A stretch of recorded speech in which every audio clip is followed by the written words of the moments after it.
Hey, welcome everyone to another episode of From Dirt We Grow. I am your host, Stephanie Kendall, and I am happy to have you here with me again today, as always. And as always, I'd like to ask you to hit that subscribe button. Let's try to get this out there. Let's share and like and subscribe. I would greatly appreciate it. Now, on to today's topic. I have a guest again here with me today. This is a former journalist. His name is Sri. He's from India. And I am so happy to have him here with me today to talk about some of the outside of the US kind of point of view and his take on things. Welcome to the show. Thanks for being here. Thank you, Stephanie, for having me. It's great to be here. Yeah, I really appreciate you taking some time to talk to me today and to share what's going on outside of the US with my audience and get some kind of point of view on some of these things going on. Of course. What's your take on things on the outside looking in? Well, I think first what we need to understand is that it has significant impact to what's happening in America outside of America. Just a little brief history lesson here, but following World War II, the United States did adopt a doctrine called Pax Americana, so where they became the world's policeman and sort of the world's bank. That's a situation that America chose to get itself involved in. And of course, I am from India. Without that American involvement, I don't think India would have gained independence from the British, and everything that kind of followed is a result of World War II and the defeat of Nazi Germany. So I think we do owe a great debt to that generation and their efforts. But the choices they have made have impacts today, which we feel. And I feel like right now we're in a situation where we cannot just untangle ourselves because of these choices as they have spanned several generations since then. Yeah, is it fair to say that you've had a favorable view of the United States up until recently? Well, I wouldn't say favorable, but I would say that I felt like at least they were, you could count them as a stable ally. Like maybe because I've read a lot and I've traveled a lot, but a lot of things about the US I definitely don't like. And I know some of it may sound controversial. It could be the wars that you guys have fought in Iraq and Syria and Afghanistan. You can question the Mm. validity of that. It could be your Second Amendment rights. A lot of these things are debatable. So I don't say favorable, but definitely I think the steps that you've taken to be this international partner that we can rely on, has been something Yeah. beneficial for all of us. Yeah, not so much reliable anymore, I'd say, which is very much too bad for a lot of people, not just us here in the US. So, what's your take on what's going on in Ukraine and the Gaza situation and everything? Right. Yeah, I think that's something that we have to take very seriously and we should definitely be concerned about. I mean, I don't think the Biden administration was doing a very good job as well, especially when it comes to Gaza. But I feel like at least they were trying to mediate a reasonable solution, which is right now completely out the window. And that has consequences. For example, with Gaza, if we allow Israel to continue on this campaign of destruction, what is going to be left of Palestine, right? That's the big question. What happens to the people who once called Gaza home? Now, over the years, Israel has been encroaching on Palestinian territory, and the world has let it happen because it was a few hundred or a few thousand people at a time, so we didn't notice. But now you're going to have nearly a million people who are suddenly homeless and stateless. Where do they go? That's the big question. The Arab states have made it very clear that they won't take everyone in, that they believe that these Yeah. people should have a home elsewhere as well. So, I think what's happening here is that Israel and the United States is basically creating a population that is stateless and will therefore choose to migrate to other countries like Europe and America. Yeah, it's very sad the position that our president has taken on this issue as well as many others. Exactly. I mean, it's a scary situation for anyone to be in, and what we have to Yeah. understand is that again, this was a situation of our own making. The formation of the Israeli state was dictated by the British and the colonial powers, and again, they've left us with a mess on their hands. That generation decided something, and now we have to figure it out, but we need to find a sustainable solution. What about the USAID? See, USAID is another very big and important one in a lot of ways that we haven't fully comprehended yet. Because of the nature of that kind of a program, there's a lot of places that are feeling impacts that most people might not think or care about. And one example I'd just like to quote here is the Prosper Africa. This is a $20 million program that was started to foster trade between the United States and the African countries, which was originally terminated. when Elon Musk and his band of boys went in, and that's still now in a very precarious position. Now, a lot of people might think about Africa. Okay, it's a corrupt, bunch of corrupt countries. They're very poor people. Why should we bother to invest there? Well, Africa is one of the largest blocks when it comes to population. And again, if you aren't going to give these people a sustainable living in their own home countries, they're only going to look for opportunities outside. So it's only going to compound the pressure that America and Europe is feeling from its immigrants. And Prosper Africa was a very simple solution in a lot of ways. One particular sub program under this is called the Tech for Trade Alliance, which was with IBM, whereby the program was to bring visibility on Africa's drug supply chains. So basically, the movement of pharmaceuticals all over the continent, who was getting it, where it was going, how much it was costing, these kind of things. And the African pharmaceutical market, it was valued at roughly 26.85 billion in 2023, and it was expected to go to 3.4% of that by 2030.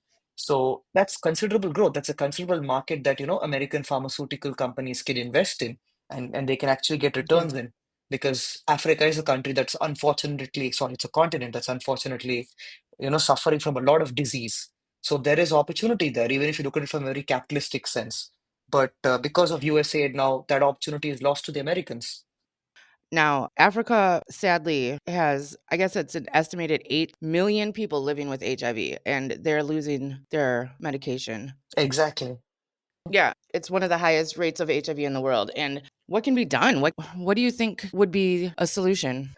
Well, I think the only realistic solution now is that the Chinese are going to come in, as they have been doing for so many years through the Belt and Road Initiative, the Silk Road projects, and all of that.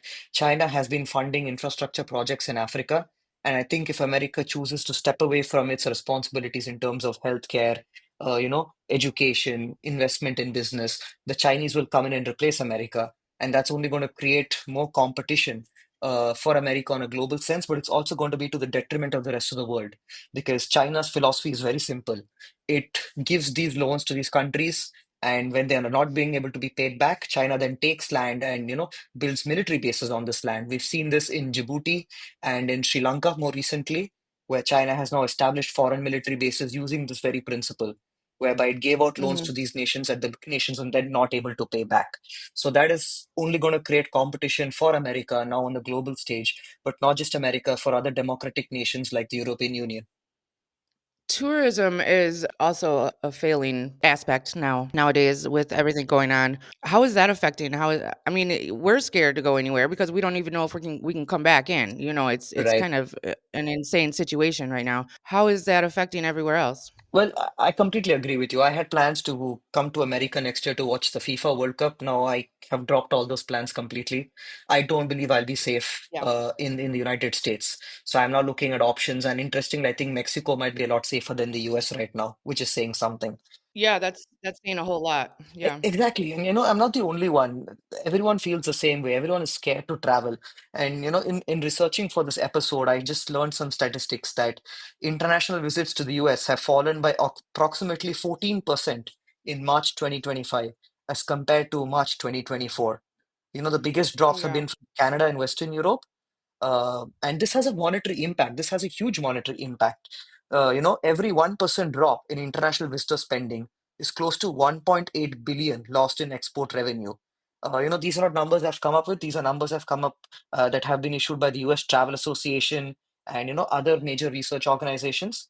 But you can see the economic impact this is going to have. And we're not going to feel the effects if you're like a Marriott or Hilton or any of these chains. These are going to be the small Airbnbs, the mom and pop shops Yeah. that exist, especially around the borders of Canada, up in the north. These cities and Yeah. towns really depend on this tourism income, and now they're just going to be hit so hard. For me, the question is what happens to these people? Because if they can't run their Airbnbs or their restaurants or their souvenir shops, then they become jobless too. So now, what happens to them? How are they going to be taken care of? That's the big question. Right. It's a huge question, and the economy is failing due to these tariffs, which is the opposite of what they're supposed to be in place for. He doesn't even know honestly what the word means. He's not a politician. He doesn't have any Mhm. idea of how things actually work in the political world. Yeah, I mean, So it's very scary to have somebody like that in our leadership. exactly. He's not a politician. He's not an economist. He's got no common sense. I mean, see, again, I don't know much about the tariffs. I don't want to speak on that because I'm also not very Yeah. familiar with the economics of the situation. So I can just speak Mhm. from what experience I have of what's happening around the world. And I think another important aspect on that tangent is the international students coming in. I Mhm. have several of my friends who've gone to the US in the last 1 or 2 years to pursue their higher education. Mhm. And those numbers are now drying up.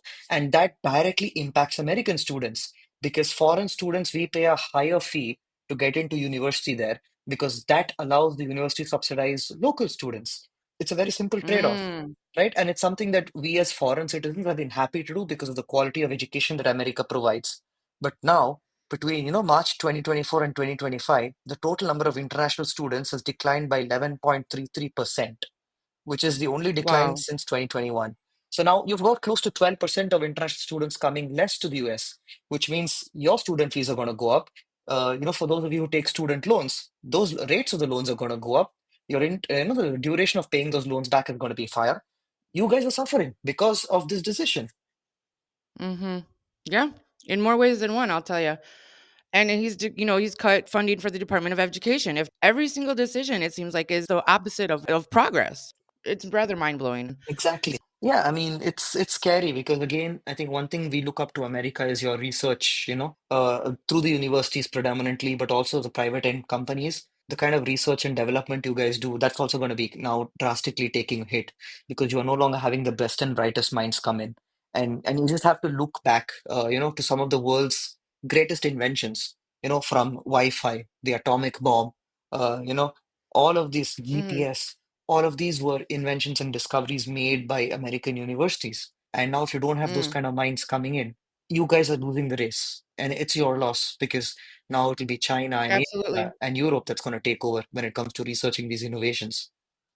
Absolutely. I mean, China is doing something right. No matter what you say about China, they're pretty darn smart, I'll tell you that. Yeah, yeah, definitely. I mean, see, they have spent years building up their capacity to do research and development. Obviously, you can question the way they've done it, and there are these cases running internationally, and I think that way Donald Trump has a point. I feel like China has been a little unfair in how they've gotten ahead, but the reality is they've gotten ahead. Mhm. Now we need to just deal with that Absolutely. reality. And what we're doing Yeah. right now is not helping matters. You are giving China the lead. You are actively taking a back seat and letting them pour money into research and development and investment and, take over the world with their ability to be this friendly face that many countries desperately need. Do you feel like there's a world war in our sights? Well, I think we have to rethink what we mean by World War today, because if you look at it, Um, clearly now we're at a stage of time where everyone is like every man for himself. It's kind of like every country for, themselves. That's the kind of stage we are at. It's very hard to form a common consensus and a common alliance, even amongst allies. And a good example of that is European Union, where almost every country can agree that what Russia is doing is wrong, it's an invasion. But you've got Hungary who says, yeah, no, we're okay with it. Even in the EU, you have these, people who want to break up the EU. You have Marie Le Pen's party in France, you have got the AFD in Germany. So we're now dealing with a situation where when you cannot have a common consensus, it's very hard for people to rally together around one single point. So for me, the understanding is that now we are in a stage of global conflict, but it's these small micro conflicts where everyone is getting involved. Like the Israel-Gaza situation or what's happening to Ukraine, or even with India-Pakistan at the moment.